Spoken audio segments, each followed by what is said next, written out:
Okay, I will call the board meeting of May 14th, 2015 to order, and a roll call. Greg? All right. Chairman Canfield is absent. Beecham? Here. Caldwalder? Here. Spicer? Here. Schauben? Here. All right, we have a quorum. I would entertain a motion to excuse Greg Canfield. He was here before the meeting started, and he has an emergency business situation he needs to take care of. I move to excuse Greg's absence. I'll support. It's been moved and supported to excuse the absence of Greg Canfield. Any further discussion? All those in favor signify by saying aye. Aye. Opposed? Motion carried. Next, approval of the agenda. Is there any changes, Greg, that we need? I do have one addition under action items, item E. We're going to call it the Lowell Baptist Church 1247 expansion. Lowell Baptist Church 12470 expansion. Okay. Anything else from any board members? Okay. I would look for approval of the agenda with that change under action item E. I'll move to approve the agenda as amended. And I'll support. Okay, it's been moved and supported. Any further discussion? All those in favor signify by saying aye. Aye. Opposed? Motion carried. Approval of the minutes from April 16th, 2015, regular board meeting. Any changes? Let's see. I'll move to approve the minutes. Okay. I'll support. It's been moved and supported to approve the minutes of April 16th, 2015. Any further discussion? All those in favor signify by saying aye. Aye. Opposed? Motion carried. Public comment. Any public comments? And we have a couple here, but no comments, so we'll move on to action items. Number 5. Number A, 2015-16 annual operating budget. Greg? Yes. This is the month that we approve our annual operating budget. We the board approved a draft budget back in March. And now we've got a couple of more months data. We're 10 months year to date with our operating data. And so Steve has been able to tweak the budget, make those final little adjustments that are necessary to get us as close as we can and feeling comfortable about what we're projecting for the next year. Really, there aren't what I would call any significant differences from what we presented to you and you approved as a draft budget back in March. But there are a couple of items, and Steve, you had a couple that you wanted to mention. So with that, I'll let Steve highlight those for you. Alrighty. Going through revenue, we budgeted 3.12% in increase in sales, and that's mainly due to an increase in requirements as well as a rate study. We anticipate a small adjustment right in the neighborhood of 2%. Moving down to miscellaneous, we will now be having our biodigesting hauling and our Chatham Street lease revenue for an entire fiscal year. So as you can see, I project just a little bit over $100,000 in miscellaneous revenue. So these are kind of a few of the tweaks in the revenue, and overall we expect revenue to increase by just over 4%. Just a quick question on that page. Yes. Under service, the reconnect and disconnect fees, I'm just kind of looking at the last couple of years, and then we have a fairly substantial And the reason change. for that is because we've gone from $20 to $45. Oh, okay. So the rate change. Yeah, that's just due to a rate change. Okay. Well, a fee change, not a Correct. rate change. Yeah, fee Yep. change, sorry. Okay. Okay. I think we had talked about that in previous meeting. Yeah, that was part of updating the And kind of policy. the industry standard. Yeah. We had the information policy, that's right. from other Yeah.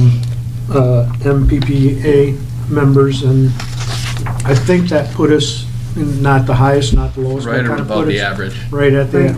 average. Moving down to expenses, generation expenses is up around $100,000. And the main reason for that is because gas prices right now are incredibly low, and we're able to run our turbine much cheaper than we did last year, and we're hoping for a hotter summer. So this is our best estimate of being able to run more. So moving down to purchase power, you'll see a huge increase in biodigestion purchase power costs now that the biodigester is online. And as a result, we will not have as much deficiency energy. So those are the two main differences between how we're going to finish this year and our 16 budget. Like almost every year, purchase power we expect to go up over a little bit over 5%. Distribution, the main reason for the increase is we're allowing extra money for potentially a hire or two, a new apprentice or a lineman. So we just wanted to allocate extra money in the distribution department if we were able to find someone. And a lot of the other expenses hold pretty steady. The percentages might be up a little bit on some of these categories, but the dollar figures isn't as significant as the other things that I mentioned.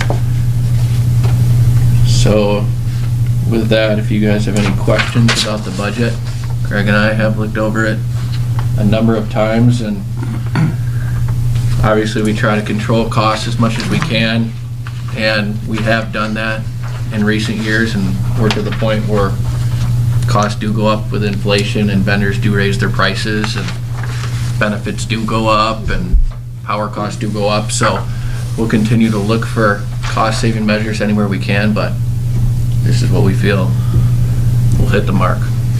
I'm sure it's probably really difficult to predict, but we're starting to see a lot of things in the media about, you know, what energy's going to look like in the next couple of years in Michigan because of the regulations and coal plants and all of that.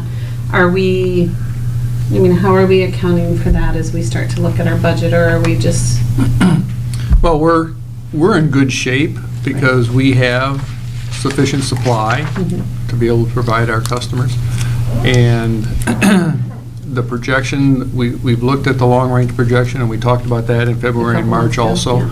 And those projections are based on what MPPA suspects or projects our cost to be over the next 5 years. So the fact that we own Campbell and Bell River and AMP in Ohio, and we've got our own generation here for backup, and the biodigest, all those types of things lead us to a situation or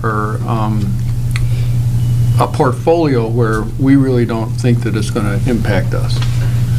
Being able to do our own generation, I'm sure, is going to make a huge difference for us. I mean, there's some pretty dire predictions out there, so I think we should feel really fortunate that we Right. Blackout. The two coal plants that we've invested in are both plants that DTE and consumers expect are going to run for the next 10 years. I Okay. mean, we've already put the capital Right. investment into them to be able to run. meet the energy requirements and the EPA requirements to this point. And so even though, you know, there's some talk that maybe by 2025 or something like that, Bell River might be closed down and replaced with a combined cycle combustion turbine, at least for the next 10 years, we have good supply. With the budget, the pilot program,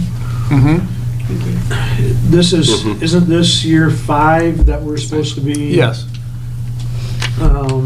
Have you had any preliminary discussions with the city side of it, with Mark Howe and the council? We have had some just overview type discussions. We haven't sat down as a group yet. We're planning on doing that in this summer. And I don't have any trouble with the percent that we're paying right now. It's in the ballpark. The range for the Midwest is someplace between 3 and 7, and we're at 4.5. So I think we're pretty good there. The one thing that I've talked to Mark about, and would be my recommendation, and we'll have more discussions about it, I'm sure, but the part that doesn't make sense to me is if we have to give, in a given year, for whatever reason, whatever happens in the market or the purchase power or bad winters or storms or whatever, it doesn't make sense to me that we would have to give all of our earned income to the city because of that 4.5%. So a lot of communities have a cap on it, that they say, okay, we'll give you the 4.5% as long as it's a good year, but if it's a bad year, we want to limit it to no more than half of what we make. So if we had operating income or net income of $500,000 and we were supposed to give them 4 based on the pilot, then we've given away all the money that we need to put back into the system. So I think a good equalizing impact is to have something along that line that said we'll contribute to 4.5% as long as we make that much, but if we don't, then we should limit it to some other number, say half or 2/3 or whatever we figure out would be the most equitable thing. But that's what I would approach the pilot discussion with. Okay. I had a couple of questions. You had mentioned like hoping for a hot summer kind of thing. Does weather play any impact into any of this, or is that just in the the MMEA studies? Or Weather will play an impact onto our sales, yeah.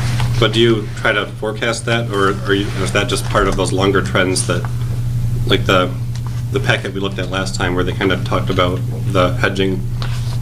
Like, I thought one of those, either that one or an earlier one where they looked at a long-term model that some outside agency had done where they factored in like weather trends, or they tried to predict climate fluctuations, and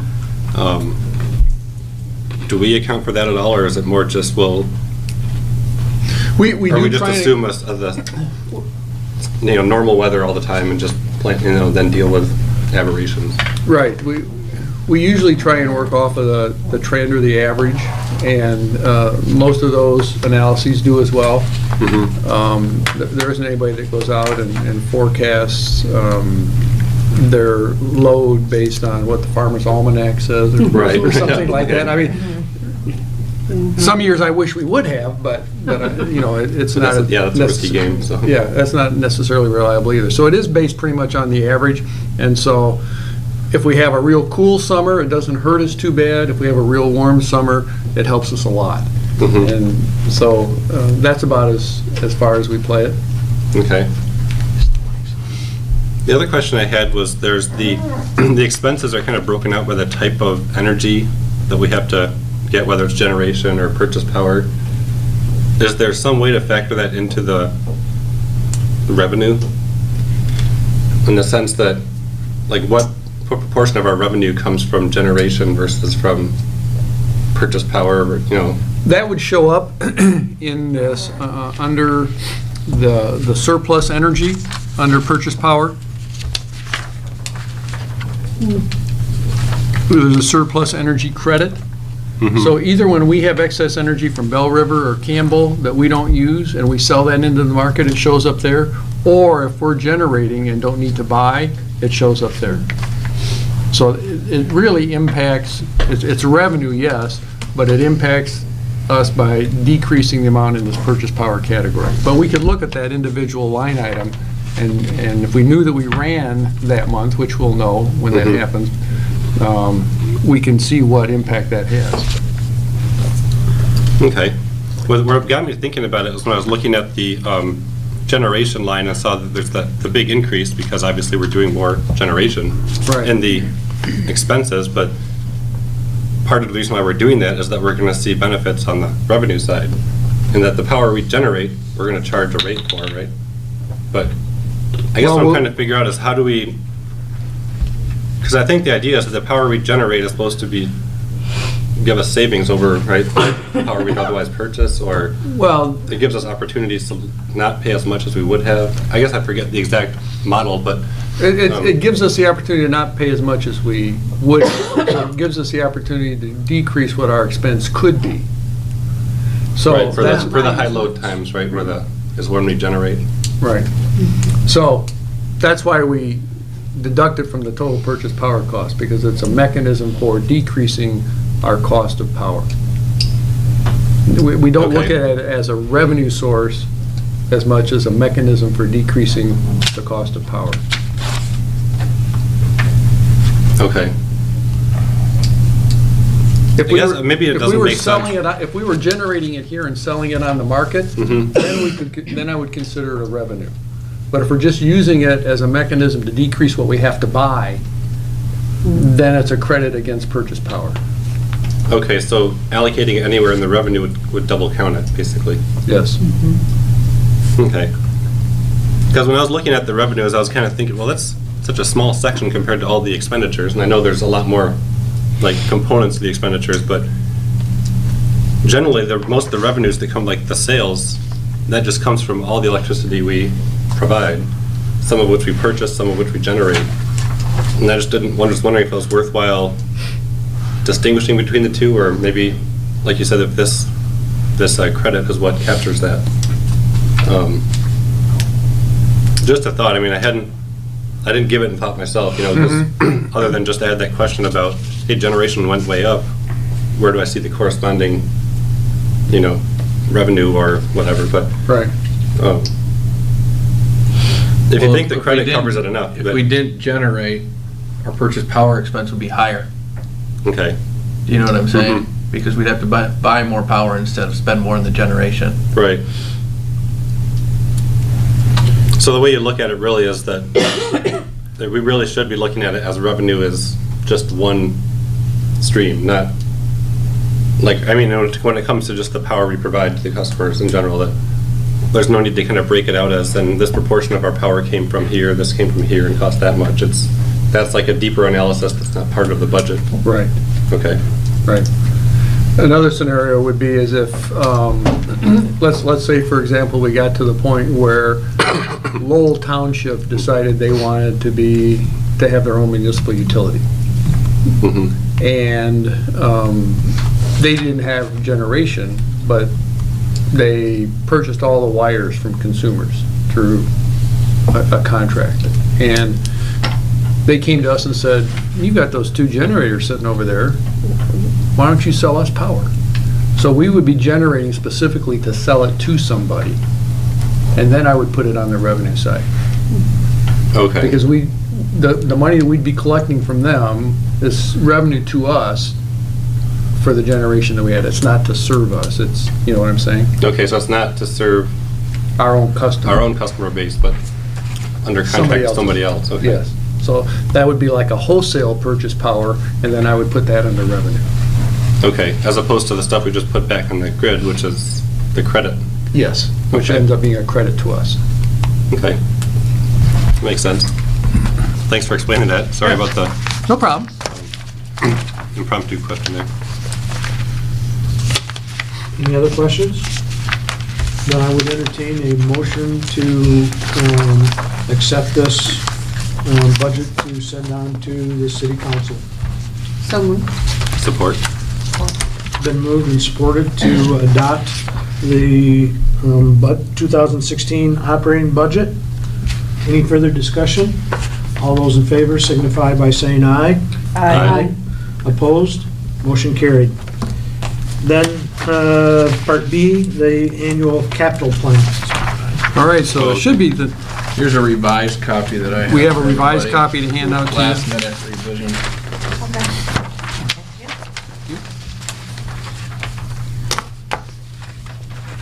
Basically, we're shifting Yeah, I some see money the big here Shift there. in the capital plan. The total dollars are about the same, but we have, in some recent conversations with our engineering consultant, GRP Engineering, decided that maybe this is a good year to make some of the long-range changes that we had planned in our distribution system. And the market seems right, and we've got some things going on potentially with some new customers, and we might be to our benefit to change how we supply them in terms of which circuit we use, because we have 8 circuits that come out of our main substation. We currently use 6 of them. 2 of them are left available for future growth. And this might be one of the times if certain customers develop or changes develop within the community that we want to initiate something along those lines to use one of those circuits, and may need to change things around a little bit. So having all that said, it's not anything that's for sure, but at least from the capital plan standpoint, from what we handed you or had intended to hand you, we've moved some money from the Rolls-Royce project into that 4160-1247 upgrade. So that's why we pulled the one that we handed out to you before. If you had looked at it, that's where the difference is. The total is about the same. A number of things that we're talking about here, and obviously the board hasn't approved any of these items yet. Specifically, those will come up when we get engineering estimates and proposals and those types of things, but we're just trying to put placeholders in right now for the capital plan. And the first item would be the initiation of our AMI meter project. We've done the pilot study on it. Now is a pretty good time to be doing that. We're working on some final proposals. Steve's going to be going to an AMI conference in June, getting the latest information so that we know as much as we can about what's new in AMI program initiation before we start anything. We've been working with a provider that has in the past offered us, we haven't been able to confirm that as of today, but in the past it has offered us a no interest 3-year implementation plan, payment plan, and it would be about $175,000 a year for the next 3 years to initiate the AMI program. So we put that piece in the budget. Again, that would obviously be something that we'd be coming back to the board for, asking for final approval when that comes, but it's there as a placeholder. The second item is the continuation of the Rolls-Royce, and either way, whatever numbers we had in there for the Rolls-Royce for this fiscal year, it's our goal to have this finished by September of 2016. So the $100,000 or $150,000 that we took out and moved into the 1247 upgrade would just be finished up in the July and August portion of next fiscal year. So that money, it doesn't change the time frame is what I'm trying to change. We're just changing the allocation of where the money would come from to finish the Rolls-Royce CT up. So then it brings us to this 124724 or 12470 upgrade. Because again, that's something we've been doing ever since I've been here, since that new substation was put in. We're upgrading the voltage in the community to a higher voltage that gives us better supply. It gives us lower losses by having higher voltage. And that's been a little bit on the back burner over the last couple of years as we've done the biodigester project. So we're again bringing that back to the forefront, moving forward with that. I mentioned a couple of maybe changes in where we focus different parts of the community on different circuits. That might be part of the change that we're talking about here. And also, one of the things that we've wanted to do for a number of years is to, on the north side of Main Street, on the north side of 21, around where the Baptist church is and where the movie theater is and that kind of thing, we really haven't had a good way to get our 1247. We've got it coming out from the substation to about that location. But to get it past that, we really didn't have the distribution, the wires in place to do that. And so we've looked at a number of ways of going around different properties to be able to get there. But the Baptist church owns a large parcel of property there, and it hasn't been cost effective for us to go around it, to try and get this extension of the 1247. Well, they're in the middle of a construction project, and in working with them, in trying to get this new building hooked up with the electricity that they need, and to help facilitate how they want to lay out their campus, they've now offered to give us an easement through their property in exchange for us facilitating the needs that they have at their new building. So we're in the process of getting that easement drawn up, and we'll bring that to you for final approval probably next month. But it looks like we'll be able to move ahead with getting 1247 to the eastern side of the west side of town, north of Main Street, north of 21. And so again, this easement is something that we've been wanting to be able to try and work out for at least 4 years, and so it's finally come to fruition. So we're excited about it. It's to get that in place is about $50,000 on our part to do that line extension. We would do it with Hendrix, which is that line that gets clustered in a... Looks almost like a diamond. Look like almost like a diamond. Instead of having wires strung along the top of a arm on a pole, it's up there in a diamond-shaped structure with wires. Yeah, with little spacers. And so it's pretty compact. It's not as obtrusive, and it's just, I think, a better looking distribution. Safer. Safer, yeah. Because the wires are coated. Because they're close together, so in wind and... So that's kind of a brief thumbnail sketch of what we're talking there. The other thing that we've been wanting to do for a number of years is what's called a SCADA system. That's a system that it's an electronic system that allows us to monitor what's happening in our distribution system. It has sensors that go out and collect data from our transformers, from our circuit breakers, from our capacitors, and brings the information back to here to a central location. It uses the fiber system that we put in place that goes from our substation to here and then back over to Chatham, and we're able to have a better handle on what's happening in our distribution system with this modeling and data collection system that's called SCADA.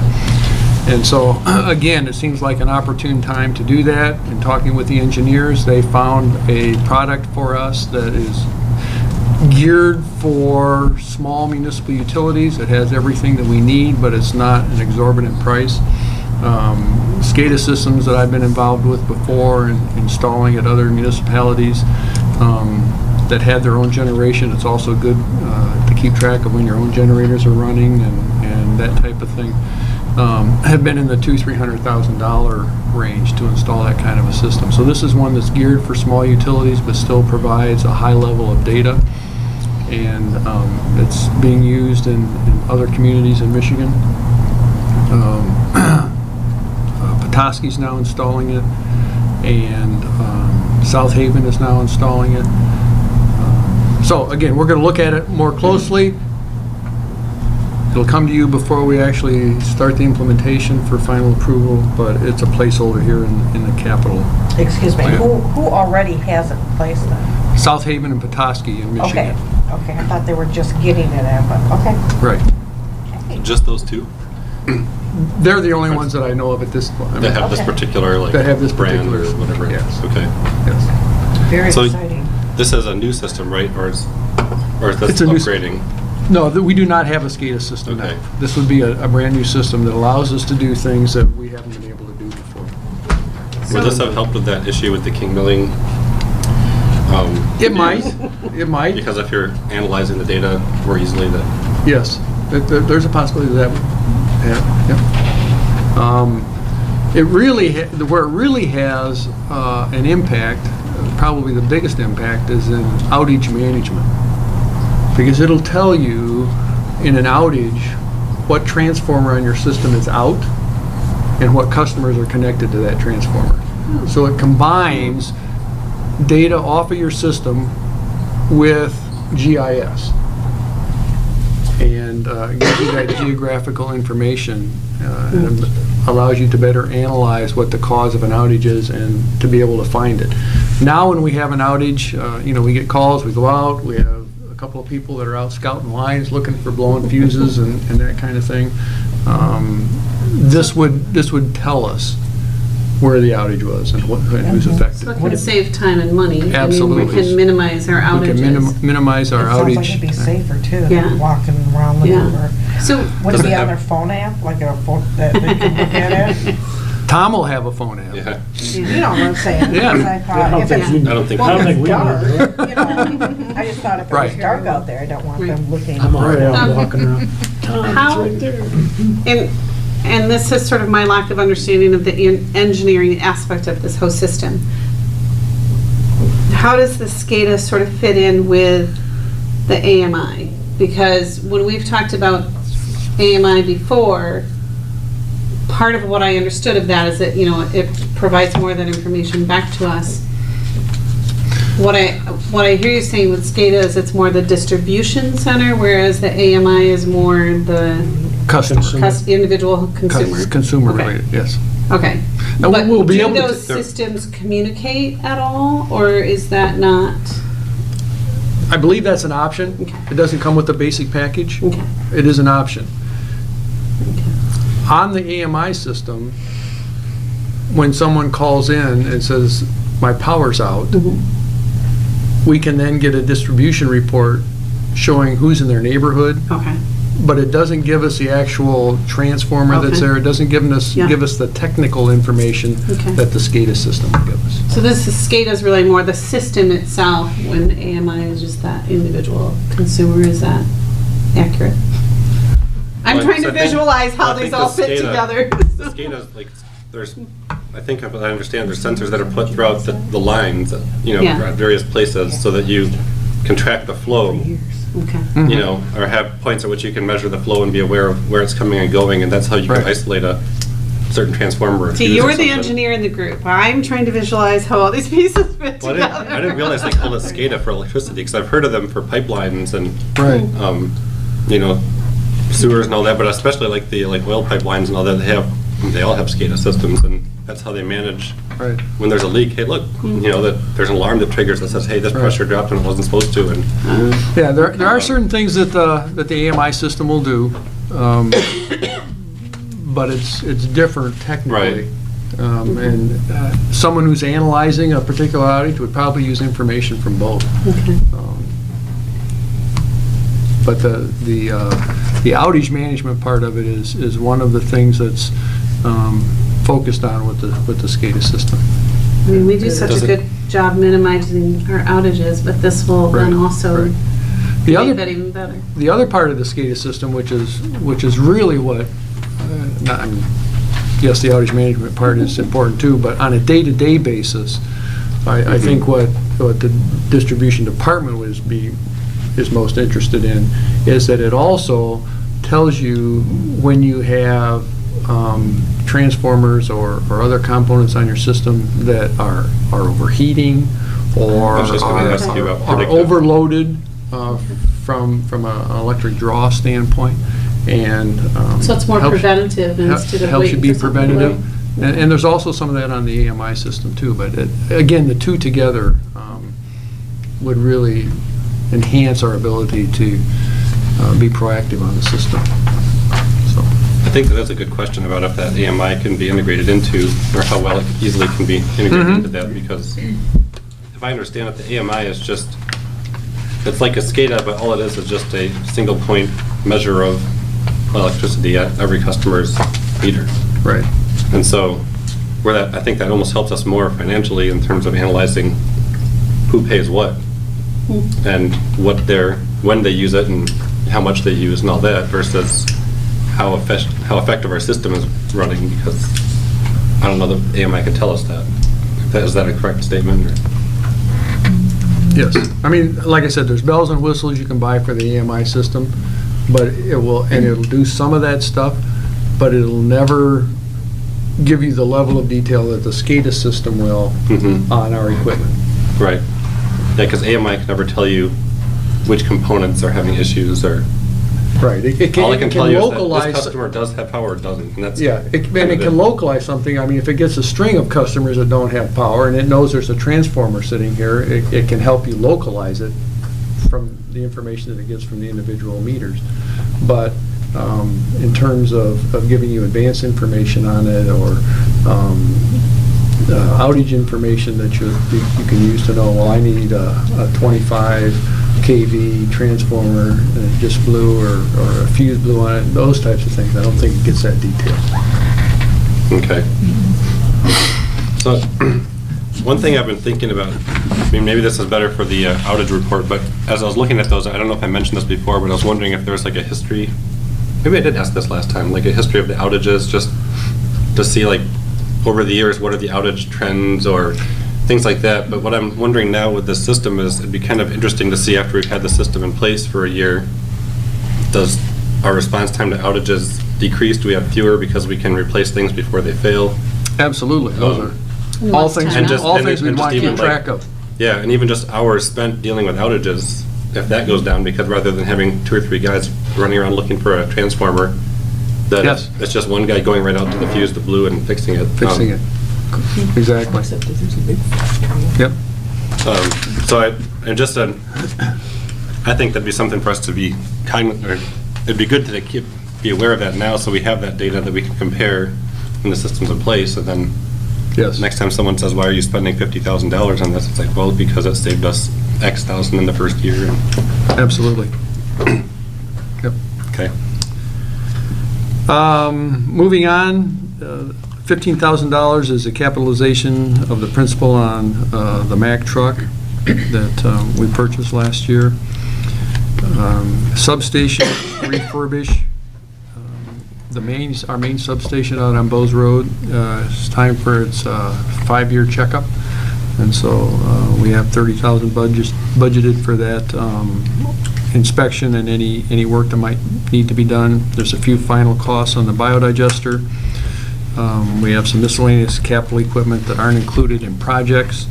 And then we're looking at painting and some other aesthetic upgrades to the Lowell Energy Center. So that really comprises the major components of our capital plan for next year.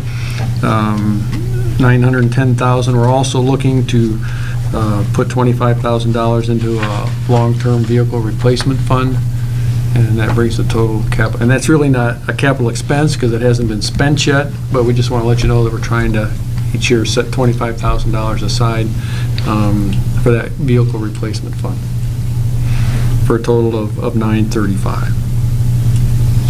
How much does a vehicle cost that you're trying to replace?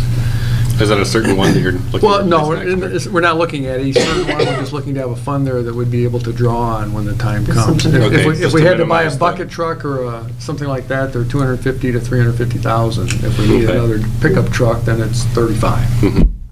Okay. So there's a range of. Okay. Okay, I've got just a couple small questions. Absolutely. And I don't know if this is the time, because I know these are just budget figures, nothing more than that. The meter project, so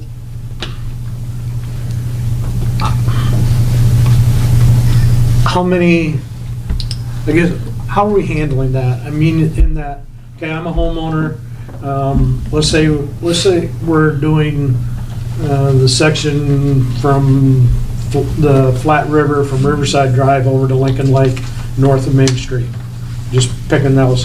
And how many of the AMI meters can we just take and plug in? Or are there going to be residents that have to get new meters, and if they get new meters, then they've got to have upgrades to their electricity? And maybe I'm No, you're. and then they have to have an inspector, and is that cost in the AMI meter, or is the homeowner going to be required to pay those costs? Those are some of the questions, and maybe that's something that needs to be asked later, and I was just wondering whether some of those costs are figured in there, or how do you project to handle those types of issues? Well, that'll all be part of the proposal that we make when we come with the AMI installation program. There's two things, and we've talked about, them before. The one is, what if somebody doesn't want one? And so we'll have the ability to opt out of the AMI meter if somebody doesn't want it. And that's a small expense for us, and that we have to send somebody out to physically read that meter every month.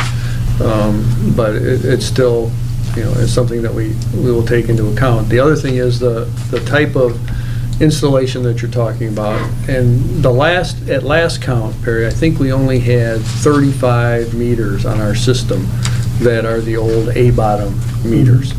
And my proposal, I think, will be that we would split that with the homeowner.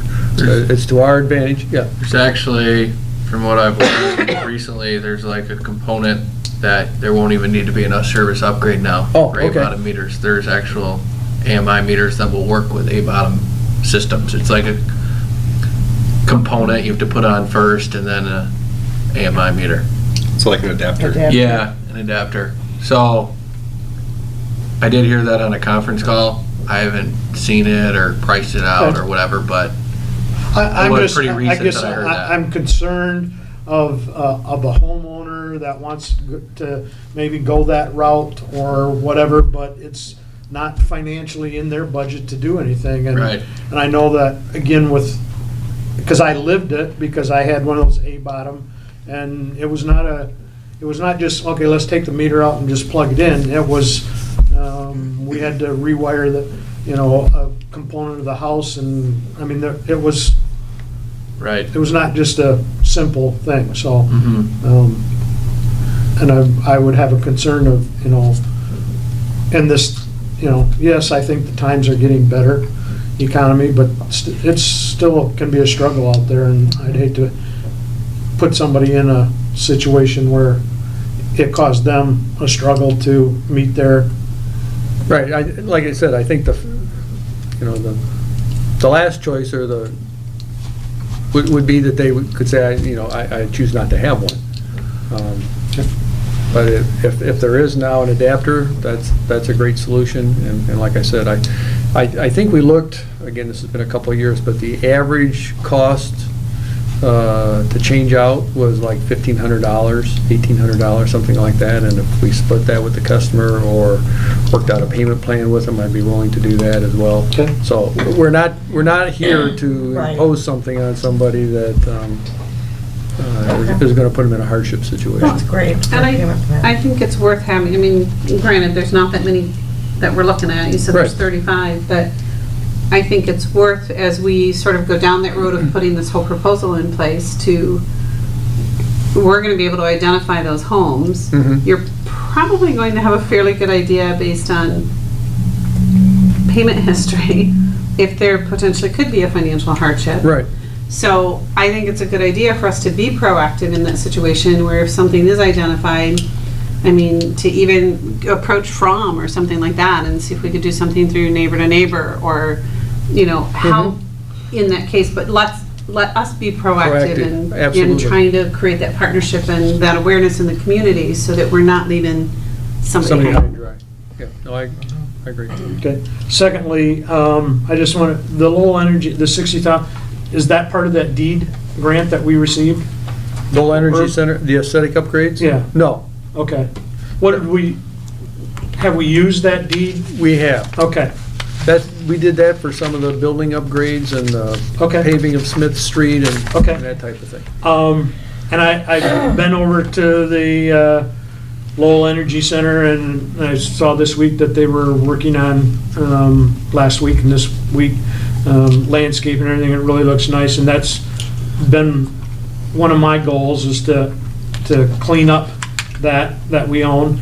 My only other thing is, and I don't know if you have room or if the other members think it's not important, but we were over at the chamber today for Dan Desjardins' retirement party. And looking over here, I'm looking at the backs of our lineman building, and I really think we need to put in our budget, whether it's just painting that. I know that there's some structural issues and everything, but I believe that we need to clean up the backside of that Okay. Did we building. talk about selling that at one time? We've talked about selling it, we've talked about fixing it, Have we we've talked tried? about demolishing it.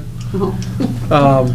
Because of its location on the river, and I If think it comes down, you're gonna have a hard time putting something back up. back up. Right. Right. And then also, as an asset to the city, I don't think the city is particularly interested in us selling it as because it's city property. And if they do a boardwalk on the west side, it all becomes an integral part of it, and then you'd have to work with some other property owner and all those types of things. So we've just kind of been waiting to see if that transpires, if there, and I think now that the latest extension to the Riverwalk was done, there's now starting to be some talk about what are we gonna do, if anything, to the west side of the river. I don't know what that building looks like. I've never been in it.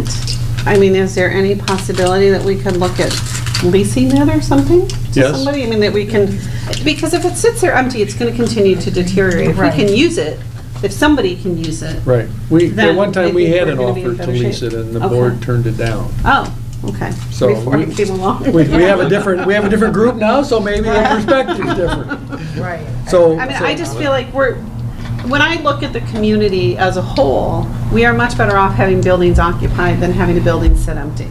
And yes, I did notice that too when I was looking across the river, like, I'll get it, that's kind of nice. I'll get it painted. Yeah. I can do that.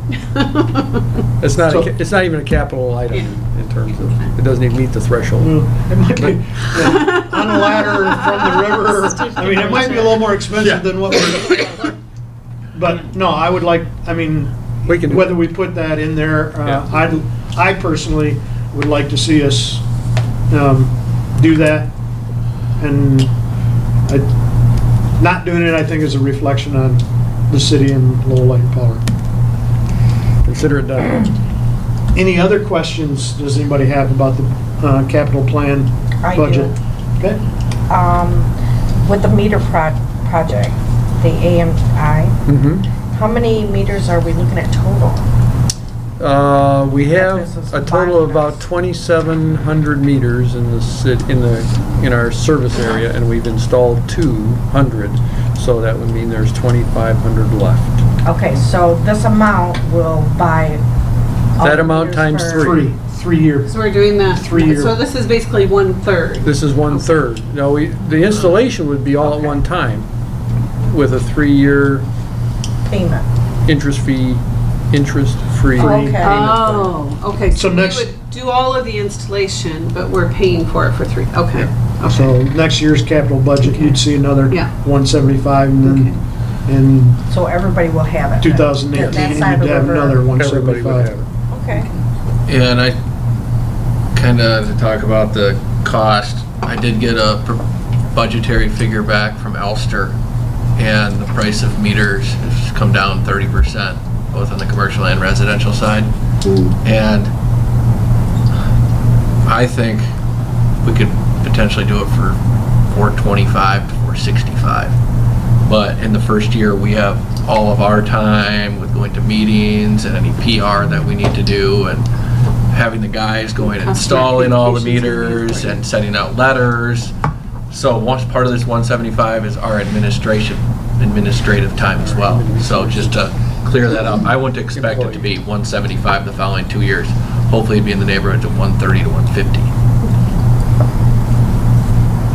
Okay. You were saying like 425 total, was it you were saying? I think they Versus quoted like all the 525. equipment for less than 400, but then there's software packages and gateways and how many relays we would need. But I think they quoted our equipment at People 370. in time and all that. Okay. That's And I'm all I assuming when you bring that Okay. proposal to us, that there will be sort of a PR plan, how are we going to approach customers and all that? Yes. And I do have some information about the safety of meters. I know there's, always concerns about the safety. We don't have to talk about this right now. They're This all is together. just- Sorry. This is just reading material, but it talks about studies they've done and how much Thank you. Like the we were both. radiation they're emitting, and the Elster meters that we have, a cell phone is 1,000 to 10,000 times stronger. Wow. So You know, there's a lot of hype Making a out baby there monitor about stronger? the safety and Yeah, maybe baby monitors. there's something coming out of it, but there's other things that are a lot That stronger. is frightening, that baby. The baby monitor, I know. It's Like, sometimes wow. more. Okay. But yeah, Yeah, and I think this is good information to get out to the public so that Yes. people, because we all know there's some misinformation out there in the community. There So I is. think it's important to let the public know that these are really safe. but yeah, like Greg said, I think this is just a placeholder, and I'm going to a conference, and as we go further, we'll need your guys' blessing, and we'll talk through it in much more detail and develop a detailed plan of how we would go about doing this. Steve is.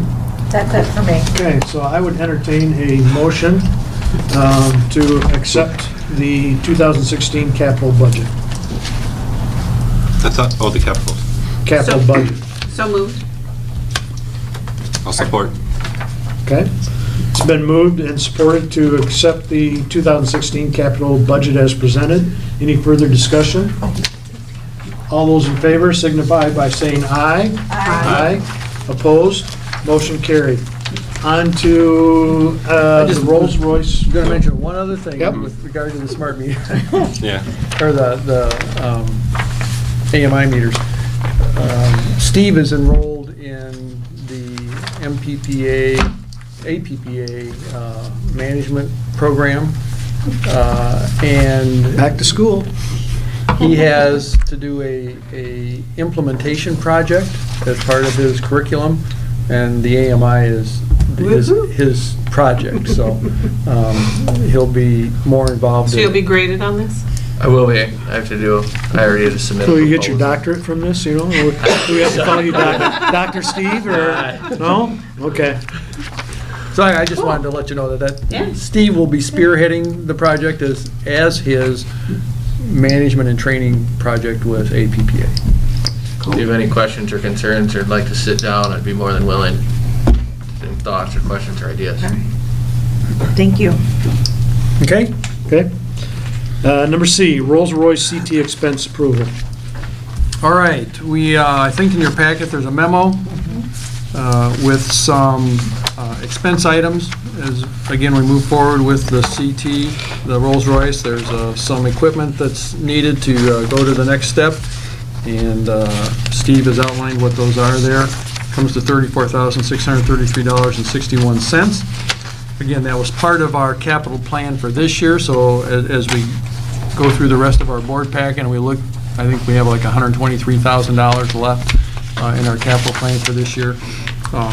These are items that were part of that plan, but again, as expense at one time, we're just coming to the board for approval on those expenses. I have, So, go ahead. I was just curious, how does a steel flange cost $10,000?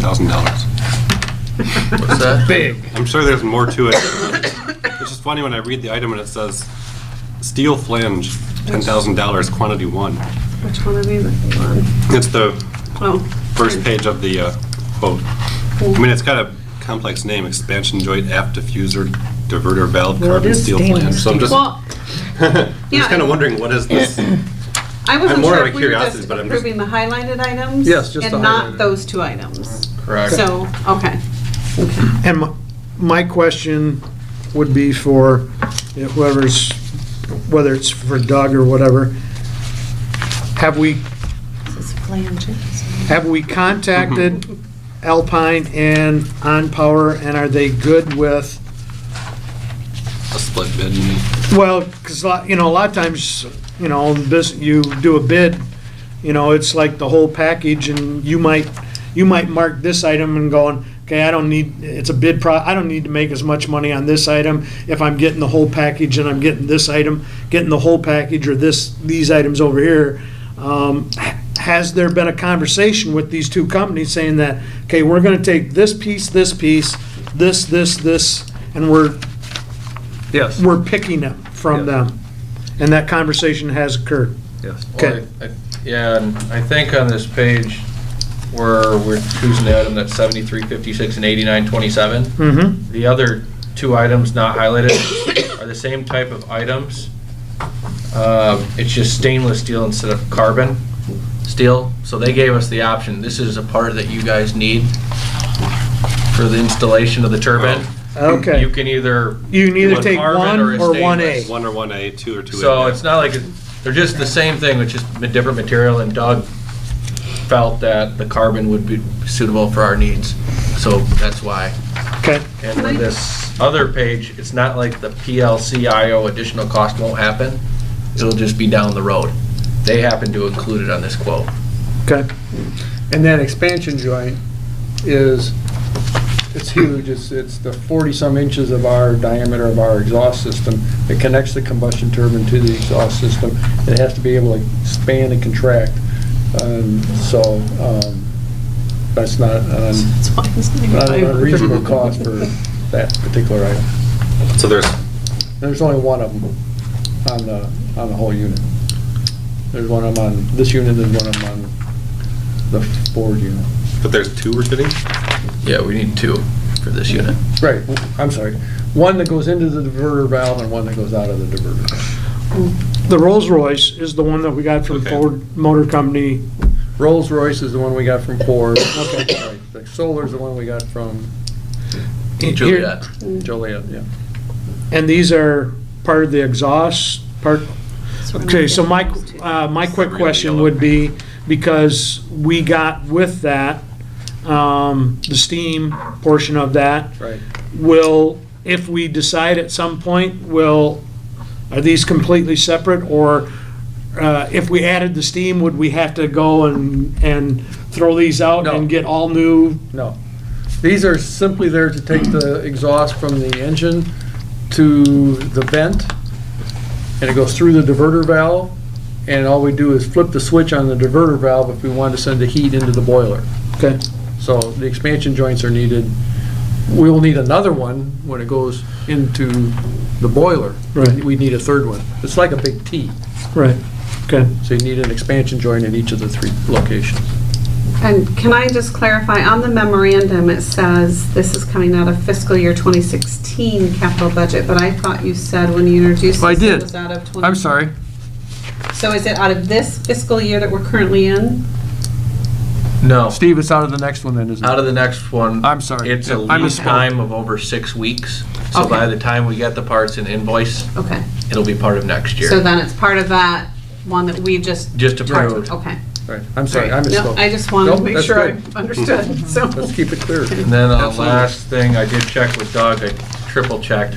The on-power quotes are on-power. We can really only get these parts from on-power because they're engine and specific. So it's really the only vendor that can provide. And the Alpine quote, we got a quote from Newkirk that was more than twice as high, and he went out for a third quote, but they didn't have the part. So we are, checking and making sure we can get them at the best rate possible. Okay, any further discussion? I would entertain a motion for the approval of the expense on this equipment for the Rolls-Royce.